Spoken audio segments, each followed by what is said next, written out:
102.7 मेगाहर्ट्झवर आकाशवाणीचे हे यवतमाळ केंद्र आहे. श्रोते हो, यावेळी सायंकाळचे 7:30 वाजत आहेत. ऐकूया शेतकरी बांधवांसाठीचा कार्यक्रम ग्रामायण.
शेतकरी बंधू भगिनींनो, नमस्कार. ग्रामायण या आपल्या खास कार्यक्रमात आपणा सर्वांचं मनपूर्वक स्वागत आणि सोबतच भावना कांबळेचा सस्नेह नमस्कार. प्रधानमंत्री शेतकरी मानधन योजना मिळेल पेन्शनचा आधार, शेतकरी नाराही निराधार, सुखाशी नात जोडले जाई, म्हातारपण खुशाल होई, सुरक्षित होई अन्नदाता, सुरक्षित होई अन्नदाता. प्रधानमंत्री शेतकरी मानधन योजनेनं लघु आणि सीमांत शेतकऱ्यांचं भविष्य होईल सुरक्षित. आणि 60 वर्ष वयापासून 3,000 रुपयांची मासिक पेन्शन होईल सुनिश्चित. 55 रुपये ते 200 रुपयापर्यंत मासिक हप्ता देऊन प्रवेश करू शकतात 18 ते 40 वर्ष वयाचे शेतकरी. या अंशदायी योजनेत सरकार देईल बरोबरीचे योगदान. सर्व शेतकरी बंधू भगिनींनी या योजनेच्या लाभाकरिता जनसेवा केंद्रात जावे आणि आपले निशुल्क नोंदणीकरण करावे. प्रधानमंत्री शेतकरी मानधन योजना, अन्नदात्याच्या परिश्रमाचा आधार, पेन्शन त्याचं भविष्य सुरक्षित साकार. कृषी आणि शेतकरी कल्याण मंत्रालयातर्फे जनहितार्थ जारी. शेतकरी बंधू भगिनींनो, कार्यक्रमाला लगेचच सुरुवात करूयात आणि ऐकूयात फोन इन कार्यक्रम हॅलो कास्तकारचा भाग दुसरा. विषय आहे शेती. कार्यक्रमामध्ये सहभागी तज्ज्ञ आहेत डॉक्टर दीपक कछवे आणि डॉक्टर प्रमोद मगर.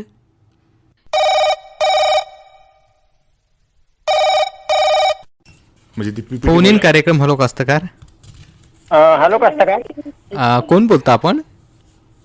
सर मी रूपराज मिलमिले बोलतो सर, वडगाव पोलीस स्टेशन, जिल्हा यवतमाळ इथून. रूपराजजी मिलमिले, आज तुमचा हॅलो कास्तकारला फोन लागलेला आहे आणि सर, आज विषय आज शेती आहे. शेतीविषयक आहे. शेतीच हा विषय आहे आणि शेतीविषयक आपला काय प्रश्न आहे ते सांगा.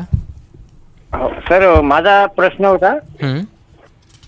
गेल्या वर्षी का नाही सर, आमच्याकडे हुमणी अळीचा खूप प्रादुर्भाव झाला. बरं, हुमणी अळीचा प्रादुर्भाव होता. हा, आणि सोयाबीनचे प्लॉट गेले आमच्याकडे हुमणी अळीमुळे. आम्ही मगर सरांना बोलवलं होतं. बरं, त्यांनी मार्गदर्शन केलं. आणि यावर्षी आणि गेल्या वर्षी ती हुमणी अळी जी आली होती का नाही, त्या ठिकाणी कचरा होता, गव्हाचा गव्हांडा जिथे होता तिथे जास्त आली होती. बरं. आणि याही वर्षी आमच्याकडे कसं आहे, काही गव्हाचा गव्हांडा आम्ही काही पेटवला नाही, तर ते जमिनीत कुजला पाहिजे याच्यासाठी आम्ही ते रोटावेटर मारलं त्याच्यात. बरं बरं. आणि त्या गव्हांड्यावर पुन्हा काही प्रक्रिया होईल का काही कुजण्यासाठी? बरं. आणि समोर असं होऊ नये म्हणून थोडंसं विचारायचं होतं सर. बरं बरं. तर आज मगर सरच आपल्या स्टुडिओमध्ये आलेला आहे मार्गदर्शन करण्यासाठी आणि त्यांच्यासोबत डॉक्टर दीपक कछवे सर सुद्धा आलेले आहेत. तर तुम्हाला हे दोन्ही सर्व या संदर्भात मार्गदर्शन करतील. तर सुरुवातीला ऐकूया डॉक्टर मगर सर यांच्याकडून या तुमच्या प्रश्नाबद्दलची माहिती. हा, मिलमिले काका नमस्कार. हा नमस्कार जी सर. हा, तर मागच्या वर्षी आपल्या गावात होता हुमणी अळीचा प्रादुर्भाव. हो हो. तर यावर्षी आता आपण काय करू की पूर्वीपासूनच आपल्याला काही उपाययोजना जर आपण केल्या तर आपल्याला बऱ्याच अंशी या हुमणी अळीचं व्यवस्थापन करता येऊ शकतं आणि कमी खर्चिक करता येऊ शकतं.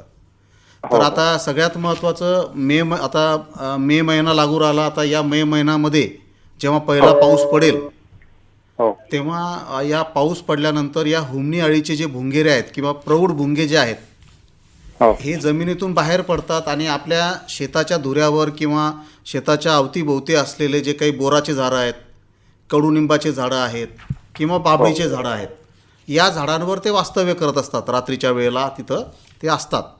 तर अशा ठिकाणी जर जे झाड असेल, बोरीचं असेल, कडुनिंबाचं असेल किंवा बाभळीचं असेल, तर त्या ठिकाणी एक लाईट लावण्याची जर आपण व्यवस्था केली तर या प्रकाशाकडं हे हुमणी अळीचे भुंगेरे आकर्षित होतात. आणि रात्रीच्या वेळेला आपल्याला समजा वेळ मिळाला, एक 9-10 वाजता जर आपण गेलो आणि त्या झाडाच्या जर आपण फांद्या जर अशा थोड्या हलवल्या, तर बऱ्याच प्रमाणामध्ये या हुमणी अळीचे प्रौढ भुंगेरे आपल्याला तिथं गोळा करता येतात. तर आणि त्यांचं आपल्याला तिथंच प्रौढ अवस्थेमध्येच त्यांचं व्यवस्थापन करता येतं.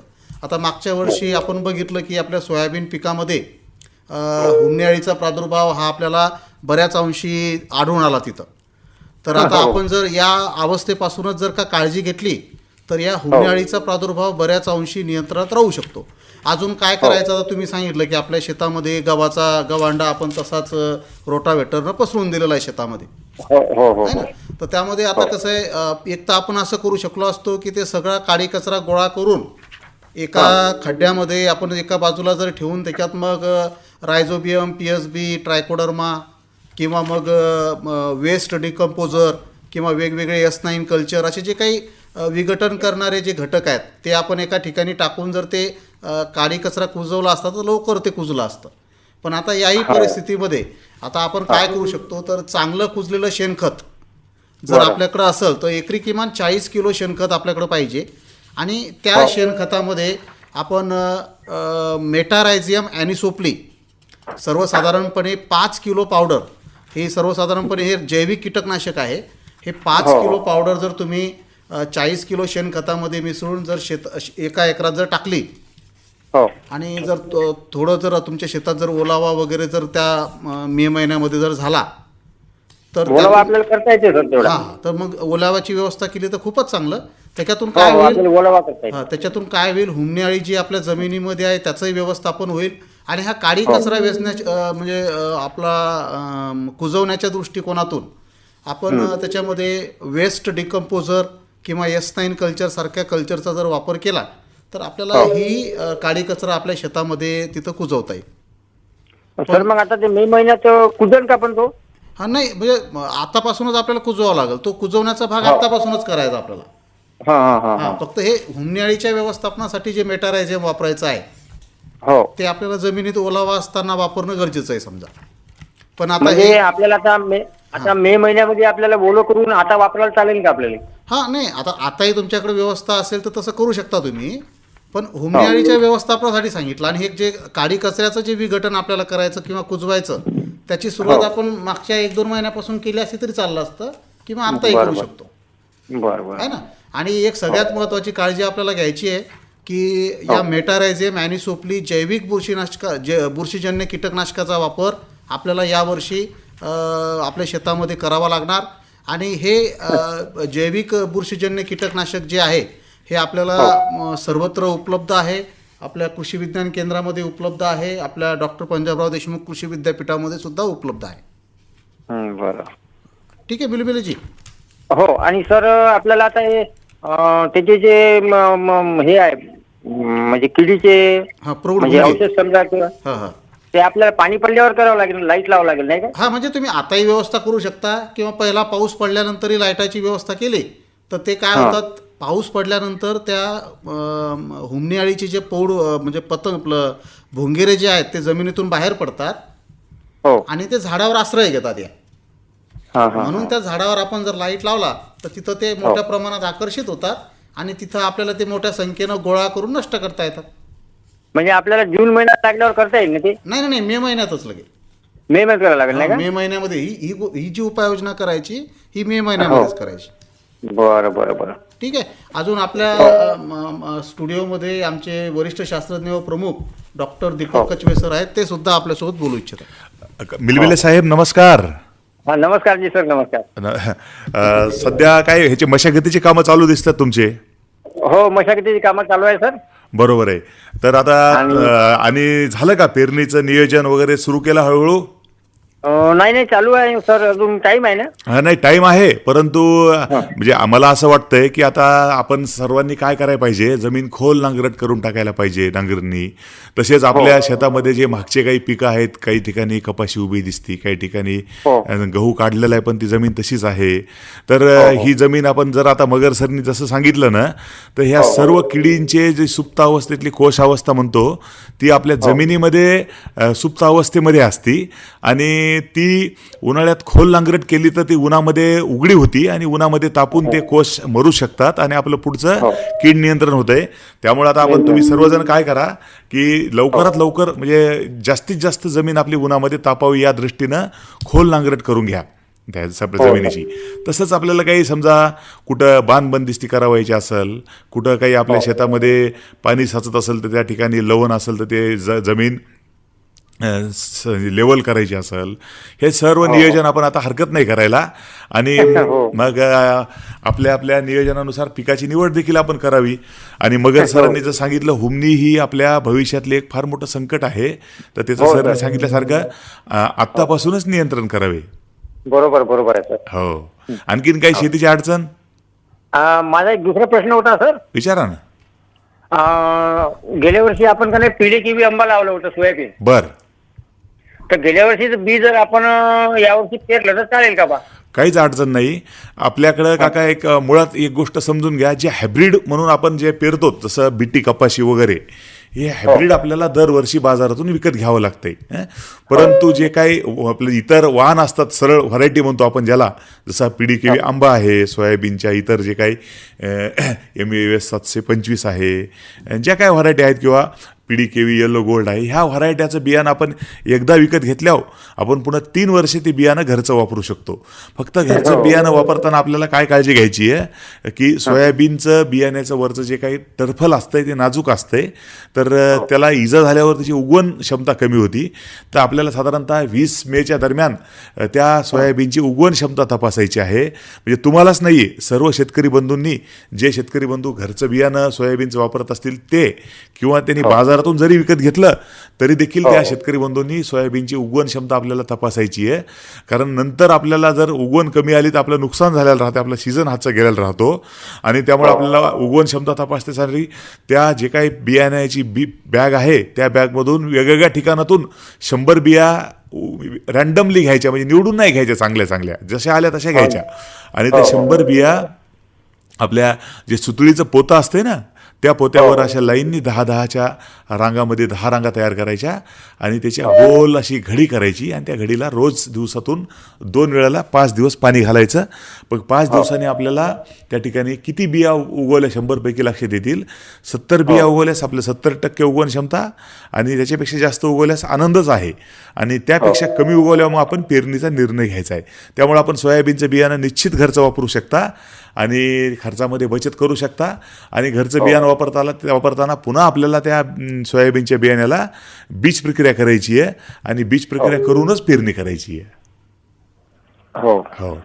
आणि सोबतच हे देखील सांगतो की आपल्याला जेव्हा घरचं बियाणं वापरायचं असतंय त्यावेळेला पीक जेव्हा शेतामध्ये उभं असतंय तेव्हा चांगले वाढलेले, चांगले गुणधर्म असलेले झाडं आपण निवडून ठेवायचे आणि त्या झाडाचं बियाणं आपण वेगळं त्याची मळणी करून ते बियाणं म्हणून आपण वेगळं नेहमी जतन करायचं. कारण आपल्याला उत्कृष्ट बियाणे म्हणजे उत्कृष्ट झाडापासून उत्कृष्ट बियाणंच भेटतंय. तर शेतकरी बंधूंनी ही देखील भविष्यात काळजी घ्यावी. बरोबर. हो. आणखीन काही आहे काका प्रश्न? नाही सर, आता बाकी बर. चालतंय काका. पुन्हा काही अडचण असल्यास पुढच्या हॅलो कास्तकारमध्ये आपण भेटूया. हो. धन्यवाद. मिलमिलीची झालं समाधान? हो सर, झालं समाधान. आकाशवाणीमध्ये फोन केल्याबद्दल धन्यवाद. धन्यवाद सर.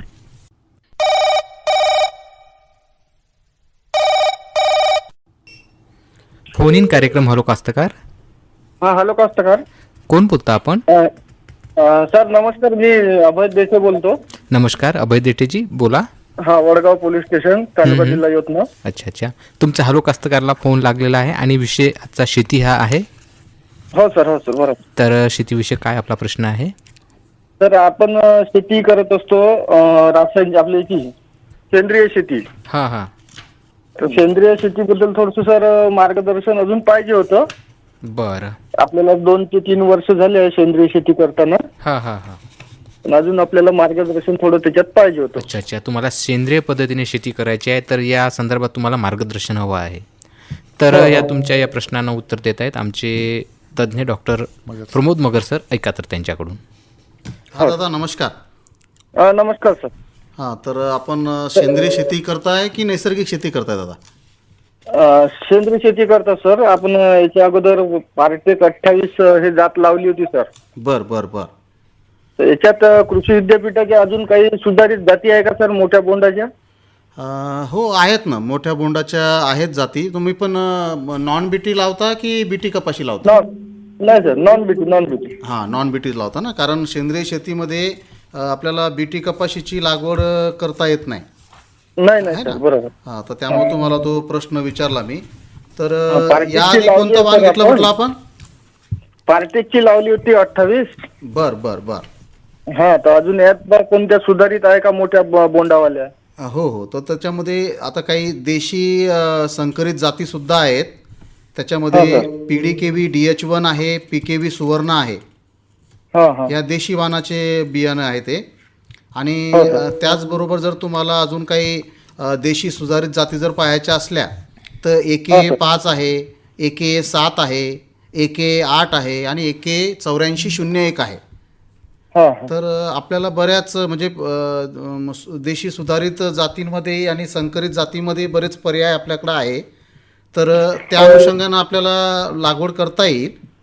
हा सर. हां, आणि याला मग तुम्ही जीवामृत, बीजामृत, पंचगव्य, दशपर्णी अर्क, निंबोळी अर्क, ब्रह्मास्त्र, निमास्त्र हे तुम्ही तयार करता का स्वतः? हो सर, तयार करतो. Okay okay. आणि या व्यतिरिक्त मग जे जैविक कीडनाशक आहेत, मेटारायझियम आहे, व्हर्टिसिलियम आहे, तर याचा वापर करता का तुम्ही? नाही सर, नाही का? ट्रायकोडर्माचा वगैरे वापर? ट्रायकोडर्माचा हो. नाही ना? करतो सर. हां, ट्रायकोडर्माचा करता ना? बरं बरं. म्हणजे तुम्ही सेंद्रिय शेती करता. तर चांगली गोष्ट आहे की आपल्या यवतमाळ जिल्ह्यामध्ये आपण सेंद्रिय शेती करत आहात. आणि आपल्या जिल्ह्यातले सन्माननीय श्री सुभाष शर्माजी आहेत, त्यांना आताच पद्मश्री या नैसर्गिक शेतीच्या बद्दल त्यांच्या कार्याबद्दल त्यांना गुणगौरव त्यांचा झालेला आहे. तर त्या अनुषंगानं आपल्याला अजून काय मदत हवी आहे ते आपण जर सांगितली तर त्यानुसार मार्गदर्शन आपल्याला करता येईल अजून.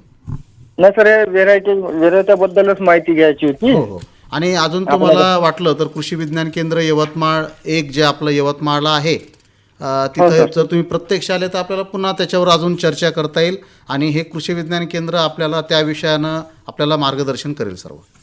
हो सर, ठीक आहे ना. अवश्य भेट देऊ सर. हो, झालं दादा समाधान? हो सर. हो देठेजी, झालं समाधान?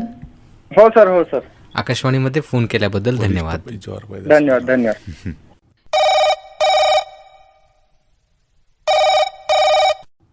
मंडळी, आताच आपण फोन इन कार्यक्रम हॅलो कास्तकारचा भाग 2 ऐकलात. विषय होता शेती. कार्यक्रमामध्ये सहभागी तज्ज्ञ होते डॉक्टर दीपक कछवे आणि डॉक्टर प्रमोद मगर. कार्यक्रमाला निवेदन आणि निर्मिती सहाय्य लाभलं होतं सुमेध मुंगले यांचं. हर जोखिम से निकल कर फसल आए, सुरक्षित हो जाए, फसल बीमा से हर किसान अब आत्मनिर्भर हो जाए। संकट के समय प्रधानमंत्री फसल बीमा योजना किसानों के लिए वरदान है। अब सूखा पड़े या बाढ़ आ जाए कोई डर नहीं, अब ओले पड़े या कीट पतंगे फसल खा जाए कोई फिक्र नहीं, क्योंकि हमने लिया है प्रधानमंत्री फसल बीमा। बुआई से फसल कटाई तक हर जोखिम का दावा, न्यूनतम प्रीमियम पर अधिकतम भुगतान का वादा। योजना से हर साल जुड़ रहे हैं 5 करोड़ से ज्यादा किसान। अब आपकी है बारी। नजदीकी कृषि कार्यालय, सहकारी समिति, बैंक शाखा, अधिकृत बीमा कंपनी या जन सेवा केंद्र में स्वेच्छा से करा सकते हैं पंजीकरण। फसल बीमा पोर्टल या फसल बीमा ऐप द्वारा भी कराया जा सकता है पंजीकरण। प्रधानमंत्री फसल बीमा योजना, आपकी फसलों का संपूर्ण सुरक्षा कवच। कृषि एवं किसान कल्याण मंत्रालय, भारत सरकार। शेतकरी बंधू भगिनींनो, नमस्कार. मंडळी, कृषीवाणी या दैनंदिन सदरात आज आपण माहिती जाणून घेऊयात मे महिन्यात करावयाची शेतीची कामे याविषयी. मंडळी, खरीप हंगामातील कपाशीच्या अवशेषात डोमकळी, वाळलेले बोंडे, कपाशीचे इतर अवशेष शेळ्या मेंढ्या चारून नष्ट करावे. उन्हाळी खोल नांगरणी करून जमीन तापू द्यावी. पिकाची फेरपालट करावी. कपाशी पिकाची फरदड अजिबात घेऊ नये. जमिनीची मशागत समतल किंवा मुख्य उताराला आडवी करावी. त्यामुळे जमिनीची धूप कमी होऊन पावसाचे पाणी जमिनीत मुरेल आणि जमिनीची धूप होणार नाही. नांगरणी आणि सेंद्रिय खते टाकण्यापूर्वी मातीचे प्रातिनिधिक नमुने ठराविक शुल्कासह मृदा परीक्षण प्रयोगशाळेत पाठवून माती परीक्षण करावे. 2 हेक्टर शेतीकरिता 10 बाय 2 बाय 1 मीटर आकाराचे 2 खड्डे कंपोस्ट खत तयार करण्यासाठी शेतातच खोदावेत. शेतीमधील उपलब्ध तुराट्या, पराट्या, काडी कचरा, जनावरांचे शेण, मूत्र इत्यादी थरावर थर टाकून वरून शेण मातीने लिपून घ्यावे. यावेळी सेंद्रिय पदार्थ कुजविणारे सूक्ष्म जीवाणू कल्चर 1 किलो प्रति 1 टन सेंद्रिय पदार्थ समप्रमाणात सर्व थरांमध्ये मिसळून द्यावे. शेतात आगपेटी बंद या तत्वाचा अवलंब करावा. गव्हाचे काड शेतात जाळू नयेत. नांगरणी किंवा रोटावेटरने ते जमिनीत गाडावे. शेतातील झुडपे, पालव्या, कुंदा तसेच धुऱ्यावरील किंवा पडितातील उधळीची वारुळे खोदून आतील राणी नष्ट करावी. त्यामध्ये मेटारायझियम ॲनिसोप्ली ही बुरशी 10 मिली 1 लिटर पाण्यात मिसळून वारुळात फवारणी करावी किंवा फॉलिडॉल भुकटी टाकून जागा सपाट करावी. खरीप पिकांची सुधारित वाणाच्या बियाण्याकरिता विद्यापीठाचे कृषी तंत्रज्ञान माहिती केंद्र अकोला, कृषी संशोधन केंद्र, कृषी महाविद्यालय नागपूर तसेच शेतकी शाळा येथे संपर्क साधावा. ग्राम बीजोत्पादन कार्यक्रम गावागावामध्ये आणि गटामार्फत राबवावा. 2 हेक्टरच्या शेतात 20 बाय 20 बाय 3 मीटर आकाराचे एक शेततळे अवश्य खोदावेत. विहीर पुनर्भरण शेतातील पडलेल्या पावसाचे पाणी शोष खड्ड्यातून विहिरीत सोडल्यास विहीर पुनर्भरण होऊन पाण्याची पातळी वाढण्यास मदत होईल. उन्हाळी भुईमूग, सूर्यफूल, मका, मूग या पिकांना 6 ते 8 दिवसाच्या अंतराने ओलीत करावे. ओलावा टिकविण्यासाठी गवताचे आच्छादन पसरवावे. पक्वतेनुसार उन्हाळी मुगाच्या शेंगाची तोडणी करून मळणी करावी. बियाणे सावलीत वाळवून पोत्यात भरून कोरड्या जागेत साठवावी आणि धान्य विक्री करावे. तर शेतकरी बंधू भगिनींनो, अशा प्रकारे आत्ताच आपण मे महिन्यात करावयाची शेतीची कामे याविषयी डॉक्टर पंजाबराव देशमुख कृषी विद्यापीठ अकोला यांच्याकडून प्राप्त माहिती ऐकलीत. मंडळी, उष्माघातापासून बचावासाठी जिल्हा प्रशासनाने काही मार्गदर्शक सूचना जारी केल्या आहेत. त्या याप्रमाणे: जिल्ह्यात मागील 4 ते 5 दिवसापासून तापमानात लक्षणीय वाढ होत असून उष्णतेचा मानवी आरोग्यावर विपरीत परिणाम होऊ नये यासाठी जिल्हा प्रशासनाने नागरिकांना खबरदारी घेण्याचे आवाहन केले आहे. उष्णतेच्या काळात उष्माघाताचा धोका टाळण्यासाठी काय करावे आणि काय करू नये याबाबत मार्गदर्शक सूचना जारी करण्यात आल्या आहेत. तर सुरुवातीला ऐकूयात काय करावे. मंडळी, जिल्हा प्रशासनाच्या सूचनेनुसार नागरिकांनी तीव्र उन्हात, विशेषतः दुपारी 12 ते 3 या वेळेत घराबाहेर पडणे टाळावे. शरीरात पाण्याची कमतरता होऊ नये म्हणून पुरेसे पाणी पिणे आवश्यक आहे. शक्यतो हलक्या रंगाचे सुती कपडे वापरावेत. तसेच बाहेर जाताना छत्री, टोपी किंवा गॉगलचा वापर करावा. मद्य, चहा, कॉफी तसेच कार्बोनेटेड शीतपेयांचे सेवन टाळावे आणि शिळे अन्न खाणे टाळावे. उन्हात काम करताना चेहरा आणि डोके ओल्या कपड्याने झाकावे. शक्यतो दुपारी 12 ते 3 या वेळेत उष्ण वातावरणात कष्टाची कामे करू नयेत. चक्कर येणे किंवा आजारी वाटल्यास तात्काळ डॉक्टरांचा सल्ला घ्यावा. शरीरातील पाण्याची कमतरता भरून काढण्यासाठी ORS, लस्सी, ताक, लिंबू पाणी यासारख्या घरगुती शीतपेयांचे सेवन करावे. तसेच पशुधनाला सावलीत ठेवून त्यांना भरपूर पाणी उपलब्ध करून द्यावे. मंडळी, हे झाले काय करावे याबद्दल. आता ऐकूयात काय करू नये याविषयी. याचबरोबर प्रशासनाने काही गोष्टी टाळण्याचेही आवाहन केले आहे. त्यानुसार दुपारी 12 ते 3 या वेळेत उन्हात बाहेर जाणे टाळावे. गडद, घट्ट आणि जाड कपडे घालू नयेत. बाहेर तापमान जास्त असल्यास जास्त शारीरिक श्रमाची कामे करणे टाळावे.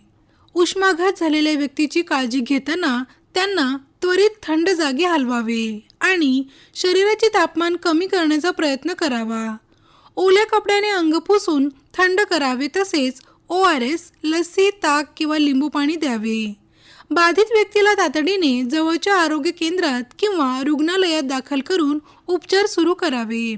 उष्णतेच्या लाटेमुळे नागरिकांनी विशेष सतर्कता बाळगावी आणि आरोग्याची काळजी घ्यावी असे आवाहन जिल्हा प्रशासनाने केले आहे.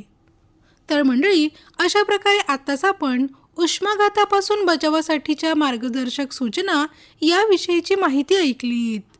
आणि मंडळी, आता वेळ झाली आहे ग्रामायण या खास कार्यक्रमातून निरोप घेण्याची. भेटूया उद्याच्या किसानवाणी या कार्यक्रमात.